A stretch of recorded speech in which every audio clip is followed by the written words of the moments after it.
Hello students, नमस्कार। मैं सुजीत कुमार, आप सभी को आपके अपने चैनल मैथ्स वाला आप स्वागत करता हूं। दोस्तों, उम्मीद करता हूं कि आप लोग बढ़िया होंगे। मैं भी ठीक हूं। दोस्तों, आज 79 इंडिपेंडेंस डे है, तो उन सारे भारतवासियों को मेरे और मेरी टीम की तरफ से बहुत बहुत स्वतंत्रता दिवस की बहुत बहुत बधाई और कंग्रेचुलेसन दोस्तों। ठीक है। और आज के लेक्चर में खासकर स्पेशली वैसे स्टूडेंट्स की हम बात करने वाले हैं जो बाबा साहब भीमराव अम्बेडकर बिहार यूनिवर्सिटी मुजफ्फरपुर में सेशन 2024 से 29 सेशन में बिहार यूनिवर्सिटी में एडमिशन कराए होंगे ग्रेजुएशन में दोस्तों। ठीक है। उन सारे स्टूडेंट्स का अगर मैथमेटिक्स मेजर कोर्स हो या माइनर कोर्स हो, तो उन सारे स्टूडेंट्स के लिए यह लेक्चर यूजफुल होने वाला है। और आज की क्लास में मैं एक ही क्वेश्चन बताने वाला हूं जो कि आपके लिए बहुत बहुत बहुत इंपॉर्टेंट हो सकता है दोस्तों। ठीक है। और मेरा स्पेशली एक बैच स्टार्ट होने वाला है जल्दी ही। जैसे ही आप लोग का टोटली एडमिशन कंप्लीट हो जाएगा, ठीक है, तो उसके बाद मेरा एक बैच स्टार्ट होगा जो कि फर्स्ट सेमेस्टर के लिए ही होगा। तो आप उस बैच को ज्वाइन कर सकते हो। ठीक है। लेकिन पहले बैच स्टार्ट होने दो, उसके बाद आप लोग ज्वाइन कर लेना दोस्तों। ठीक है। तो आज की क्लास में जैसा कि आप लोग थोड़ा बहुत सिलेबस के बारे में पढ़े होंगे, तो सिलेबस के बारे में सबसे पहले जो मेजर कोर्स मैथमेटिक्स है या माइनर कोर्स मैथमेटिक्स है, उसमें यूनिट नंबर 1 में ट्रिगोमेट्री आपको पढ़ना होता है। ठीक है। और ट्रिगोमेट्री का जो सबसे फर्स्ट टॉपिक होता है वह डी मोइवरेस थ्योरम होता है।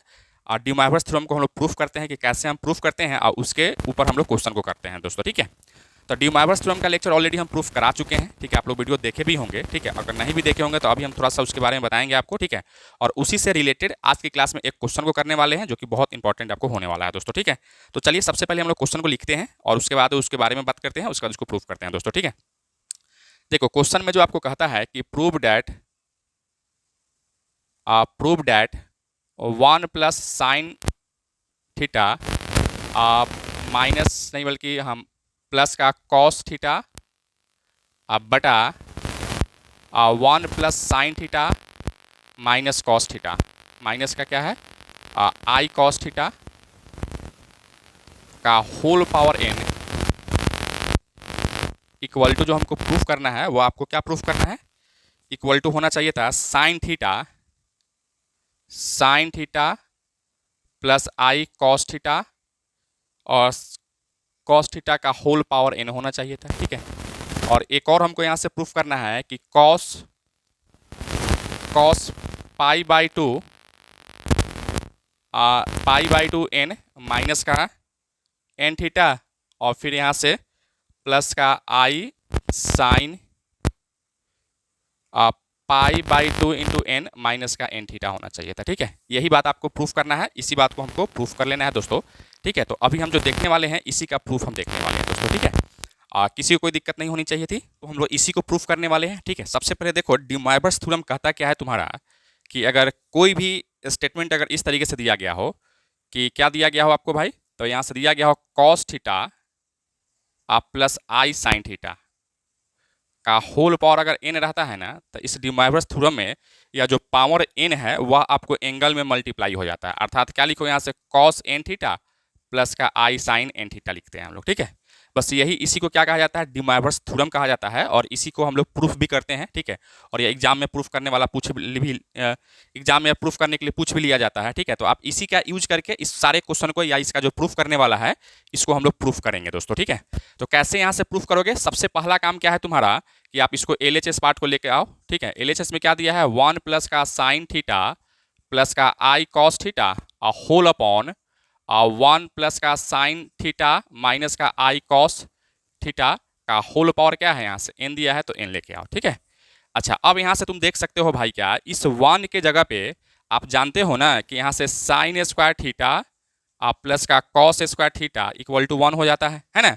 तो हम लोग क्या कर रहे थे भाई, ठीक है, कि हम इस 1 के जगह पे यहाँ लिख रहे थे साइन स्क्वायर थीटा प्लस का कॉस स्क्वायर थीटा, है ना। और यहाँ से प्लस है या क्या है आपका साइन थीटा प्लस का आई कॉस थीटा को एक साथ रखो, इसको हम एज इट इज कर रहे थे। और नीचे होल बटा क्या लिखोगे यहाँ से 1 प्लस का साइन थीटा माइनस का आई कॉस थीटा को भी हमने एज इट इज कर लिया दोस्तों। ठीक है। और इसका जो भी पावर आपका था, पावर होल पावर n था, तो n को हमने एज इट इज रखा। अच्छा, अब देखो इसको हम ब्रेक करना चाहते हैं। ठीक है। इसको आप ऐसे लिख सकते हो, क्या गौर से देखना, आप ध्यान से देखना। ठीक है। क्या इसको लिख सकते हो साइन थीटा प्लस का i cos theta whole into sine theta minus i cos theta लिख सकते हो, है ना। प्लस है यहाँ पे क्या है, या साइन थीटा प्लस का आई कॉस थीटा को एज इट इज लिखो। और यहाँ से होल अपॉन क्या दिया गया है, होल अपॉन जो है उसको लिखो 1 प्लस का साइन थीटा माइनस का आई कॉस थीटा। इसको हमने एज इट इज कर दिया, और पावर जो होल पावर n है, n को भी हमने एक जैसा ही रखा। देखो इसको हम कैसे लिख रहे थे, देखो यहाँ से इसको a मान लो, इसको b मतलब a plus b into a minus का b, a स्क्वायर मतलब साइन स्क्वायर थीटा हो जाएगा। अब माइनस का b स्क्वायर तो i square cos square theta, तो आई स्क्वायर का वैल्यू -1 होता है, तो minus i into minus plus का कॉस कर देगा, कॉस स्क्वायर थीटा हो जाएगा, है ना। यानी इस चीज़ को हमने ऐसा लिखा है ना, लिख सकते हैं, बिल्कुल आप लिख सकते हो। अब इस दोनों में से देखो, इसमें से देखो और इसमें से देखो, क्या कॉमन निकल रहा है, तो कॉमन आपको साइन थीटा प्लस आई कॉस थीटा यहाँ भी है, साइन थीटा प्लस आई कॉस थीटा यहाँ भी है, तो दोनों को आप बाहर निकालोगे कॉमन, अगर आप इसको बाहर निकालोगे तो क्या लिख सकते हो दोस्तों, यहाँ से आप लिख सकते हो, थोड़ा सा हम 1 मिनट, हाँ अभी नीचे तो जगह है ही, देखो इसको आप यहाँ से कॉमन निकालो तो क्या लिखो यहाँ से, साइन थीटा प्लस का आई कॉस थीटा को हमने बाहर निकाला, तो क्या बचेगा यहाँ से, तो यहाँ से बच जाएगा आपको, क्या बचेगा भाई, तो sign theta minus i cos theta बचेगा, अब प्लस यहाँ से आपको एक 1 बच जाएगा। होल बटा क्या लिखोगे आप यहाँ से, तो होल बटा आप लिख सकते हो 1 प्लस का साइन थीटा माइनस का आई कॉस थीटा लिख सकते हैं भाई। का होल पावर क्या है, होल पावर n है, तो n को आप एज इट इज रख सकते हो, कोई दिक्कत नहीं है, एज इट इज हमने रख दिया दोस्तों, ठीक है। अब आप गौर से देखोगे तो इसको देखोगे और इसको देखोगे, यह दोनों एक ही चीज़ है, तो इससे यह कैंसिल हो जाएगा, तो क्या बचेगा आपको यहाँ से, तो यहाँ से बचने वाला है साइन थीटा प्लस का आई कॉस थीटा का होल पावर n था, तो n हमने कर लिया, तो यही आपका क्या है, मिडिल हैंड साइन, यानी बीच वाला जो प्रूफ करना था, साइन थीटा प्लस आई कॉस थीटा का होल पावर n जो है ना, यही आपका क्या हो गया, प्रूफ हो चुका है दोस्तों, ठीक है।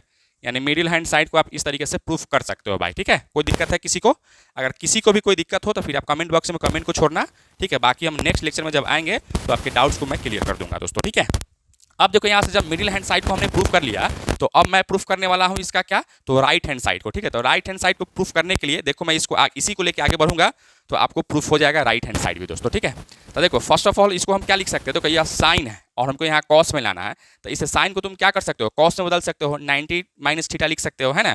तो इस साइन को तुम लिख सकते हो कॉस π/2 माइनस का थीटा लिख सकते हो, फिर यहाँ से प्लस आई, इस कॉस को में तुम साइन में बदल लो, क्या लिख सकते हो यहाँ से, तो साइन π/2 माइनस का थीटा लिख सकते हैं, और इसका होल पावर क्या रहा था, होल पावर अगर n है तो n ही हम एज इट इज लिखने वाले हैं भाई, है ना। अच्छा फिर तुम यहाँ से देखो, अभी डी मोइरस थ्योरम तुमको जस्ट हम बताए हैं कि डी मोइरस थ्योरम क्या होता है, तो कॉस थीटा प्लस आई साइन थीटा का होल पावर अगर n लिखते हो या होल पावर n रहता है, तो यह जो पावर है वह एंगल में गुना हो जाता है, यानी क्या लिखते हैं यहाँ से, कॉस n थीटा प्लस का आयोटा साइन n थीटा हम लोग लिखते हैं, यानी जो पावर है वह एंगल में गुना हो जाता है। तो उसी तरह से इस पावर को अगर एंगल में तुम मल्टीप्लाई करोगे तो क्या लिखोगे यहाँ से, कॉस n π/2 माइनस का n थीटा प्लस का आई साइन, क्या लिखोगे, n π/2 माइनस का n थीटा लिख सकते हो भाई, है ना। तो यही तुम्हारा देखो गौर से अगर देखोगे तो यही तुम्हारा RHS पार्ट भी था, और यही तुम्हारा RHS पार्ट को भी हमने प्रूफ कर लिया भाई, ठीक है। तो इसी तरीके से हम लोग क्वेश्चन को बनाते हैं, क्वेश्चन को सॉल्व करते हैं। तो अगर यह लेक्चर आपको अच्छा लगा हो तो इस लेक्चर को लाइक कर देना और कमेंट कर देना, अपने फ्रेंड्स के बीच इसको शेयर भी कर देना, ठीक है। और स्पेशली वैसे स्टूडेंट जो बाबा साहब भीमराव अम्बेडकर बिहार यूनिवर्सिटी मुजफ्फरपुर में एडमिशन लिए होंगे दोस्तों, ठीक है। हालांकि अब तो सिलेबस सबका सेम हो गया है, तो आप अगर अदर यूनिवर्सिटी में भी या बिहार के किसी भी यूनिवर्सिटी में अगर आप एडमिशन लिए होंगे तो उन सारे स्टूडेंट्स के लिए इंपॉर्टेंट है, और यह क्वेश्चन आपको इंपॉर्टेंट है दोस्तों, ठीक है। सबका तो सिलेबस एक ही है। तो आज की क्लास में इतना ही रखेंगे। यह लेक्चर आपको कैसा लगा कमेंट करके जरूर बताना। चैनल पे नए हो तो चैनल को सब्सक्राइब कर देना। Thank you so much for watching this.